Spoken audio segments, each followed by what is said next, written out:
Olá, querido, graça e paz, eu sou o pastor Vanderlei Andrade, é uma alegria me dirigir a você para mais um devocional. Hoje eu quero pensar com você no tema Quem governa o seu coração?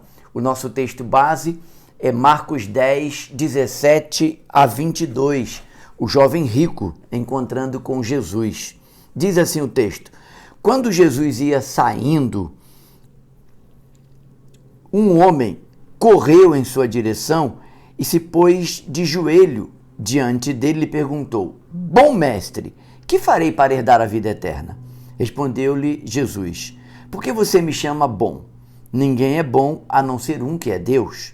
Você conhece os mandamentos: não matarás, não adulterarás, não furtarás, não darás falso testemunho, não enganarás a ninguém, honra teu pai e tua mãe. Ele declarou: Mestre, a tudo isso tenho obedecido desde a minha adolescência. Jesus olhou para ele e o amou. Falta-lhe uma coisa.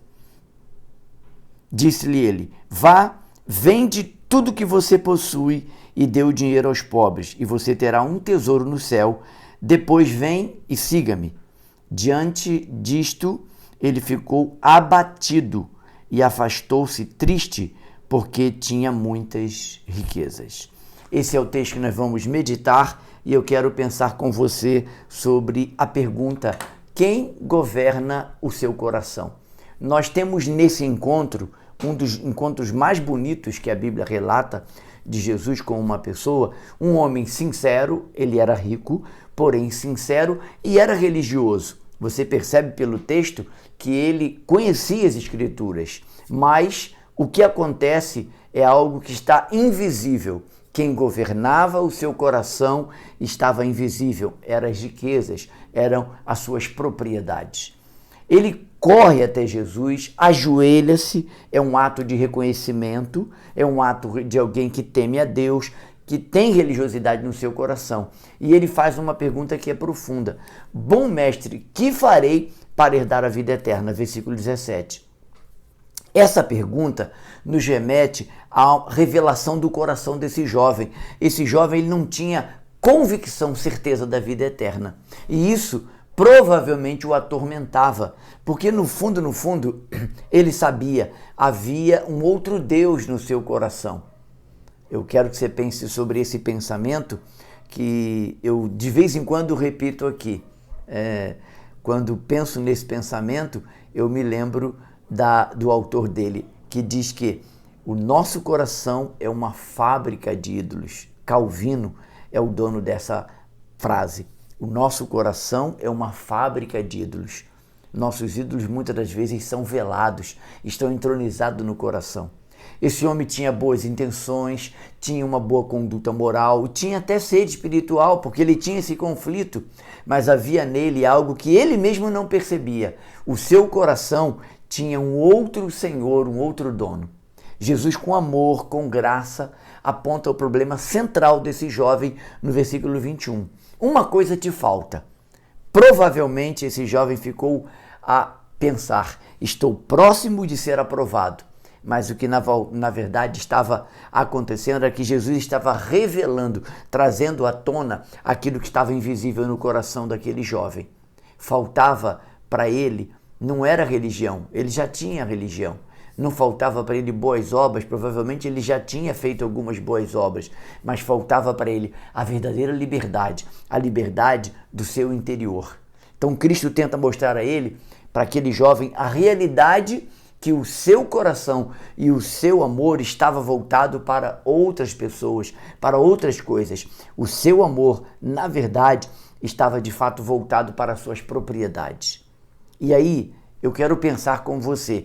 Avalie o seu coração. O que lhe afasta de Deus ou o que concorre com Deus dentro do seu coração de maneira velada? Pode ser um cargo, uma pessoa, um filho, pode ser uma propriedade, pode ser uma namorada, um namorado, um marido. Eu não sei. Você precisa avaliar. E aí, eu me lembro do texto de Lucas 12:15, quando Jesus nos alerta: cuidado com a avareza. Cuidado, fiquem de sobreaviso contra todo tipo de ganância. A vida de um homem não consiste na quantidade de bens que possui. A avareza, ela é sutil e ela se torna uma idolatria dentro do nosso coração. Quem ou o que tem ocupado o seu coração de maneira central? A sua vida. Jesus não está buscando apenas a obediência externa, mas um coração totalmente rendido a Ele. Essa rendição trata-se do senhorio de Cristo na nossa vida. Se a pessoa que você mais ama faltar hoje, você continuará servindo a Deus com alegria ou você vai desistir? Examine bem o seu coração. A riqueza não estava apenas nas mãos daquele jovem. As riquezas governavam o seu coração. E quando as riquezas governam, elas governam a nossa vida. O que estiver governando, o que estiver tendo o senhorio na sua vida, isso é que de fato vai governar a sua vida. Jesus disse que é impossível servir a Deus e as riquezas. É impossível. Lá em Mateus 6:24. O texto vai terminar de uma forma bem dolorosa, mas realista. Ele, pesaroso com essa palavra, retirou-se triste porque tinha muitas riquezas.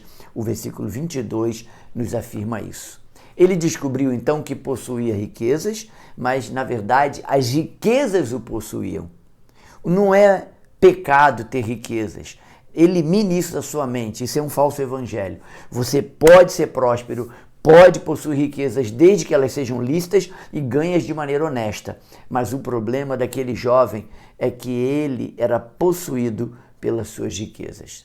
A verdade central do devocional de hoje é que o que governa nosso coração determina nossas decisões e as nossas prioridades e afetará diretamente o nosso relacionamento com Deus e com as pessoas. Você e eu conhecemos pessoas que, por causa da avareza, ele evita ter amizades porque ele tem medo de ser usurpado. Quando isso acontece, as riquezas, as propriedades já dominaram e já são o senhor da sua vida. Jesus não condena o possuir bens, mas confronta, porque os bens podem tomar e ocupar o lugar que é somente de Deus. Pelo menos deveria ser. O primeiro lugar na nossa vida tem que ser do Senhor. 3 perguntas para sua reflexão pessoal.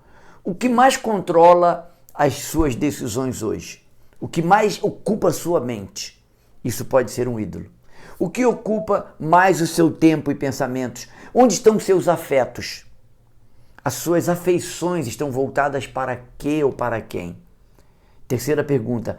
O que te entristeceria muito e profundamente se Jesus lhe pedisse para ser entregue a ele? Lembra que Abraão foi pedido a ele o seu filho único, primogênito, Isaque, e ele não poupou, porque ele decidiu obedecer a Deus. A prova real de que Abraão tinha em Deus o número 1 na sua vida. Tudo aquilo que você não consegue entregar a Deus passa a governar a sua vida e terá um efeito drástico e decisivo, porque isso é que governará suas afeições. Jesus não pede para que você perda algumas coisas para ele. Não, o texto não trata de perdas, o texto trata de entrega. Jesus não tira a nossa liberdade, ele nos oferece liberdade, porque a verdadeira liberdade está em não ser dominado pelas coisas ou por pessoas. Uma palavra de esperança para que você fique refletindo no devocional de hoje. Talvez você percebeu hoje que o seu coração está dividido. A boa notícia é que Jesus não olhou para aquele homem como um olhar de reprovação. O texto é claro, versículo 21. E fitando os olhos nele, o amou. Jesus ama você e ama a mim, apesar das nossas imperfeições. Mas hoje é dia de refletirmos sobre quem governa realmente o nosso coração. A alegria de quem governa não pode ser substituída. Se você tem Cristo como o Senhor da sua vida, a alegria dele será suficiente, porque Jesus é sempre suficiente. Mas se coisas ou pessoas, propriedades governam a sua vida, a sua liberdade está limitada e isso pode trazer peso ao seu coração. Meu conselho, liberte-se dessas coisas que estão ocupando seu coração e coloque Jesus no centro. Você experimentará a verdadeira alegria e a esperança completa no seu coração. Eu termino esse devocional lembrando que Jesus nos alerta em Sermão do Monte, Mateus 6:21. Aonde estiver o nosso tesouro, ali também estará o nosso coração. Eu quero orar com você, pedindo que Deus nos abençoe no dia de hoje e nos faça refletir se há ídolos em nosso coração ou não. Deus, eu quero entregar a minha vida e a vida do meu irmão nas suas mãos. Pedir que o Senhor nos ajude a examinar o nosso coração. Se há alguém ou alguma coisa que está tentando roubar o lugar que é exclusivamente seu, nos ajude. Que o Teu Espírito nos mostre e a gente possa ter poder de Deus, forças do Senhor, para eliminar esses ídolos e colocar o Senhor no centro. Ajuda-nos, em nome de Jesus. Amém. Deus abençoe seu dia. Eu sou o pastor Vanderlei Andrade, este é o canal Palavra de Esperança e ele existe para abençoar a sua vida. Se você foi abençoado, compartilhe esse vídeo com muitos amigos. Um forte abraço, tenha sempre esperança, se inscreva no canal, deixe seu like, faça um comentário, qualquer comentário, deixe um joinha aí no comentário, um amém, isso já ajuda, o YouTube vai entender que esse vídeo é relevante e vai entregar para mais pessoas. Um forte abraço, te vejo no próximo episódio, assim que Deus permitir. Tenha sempre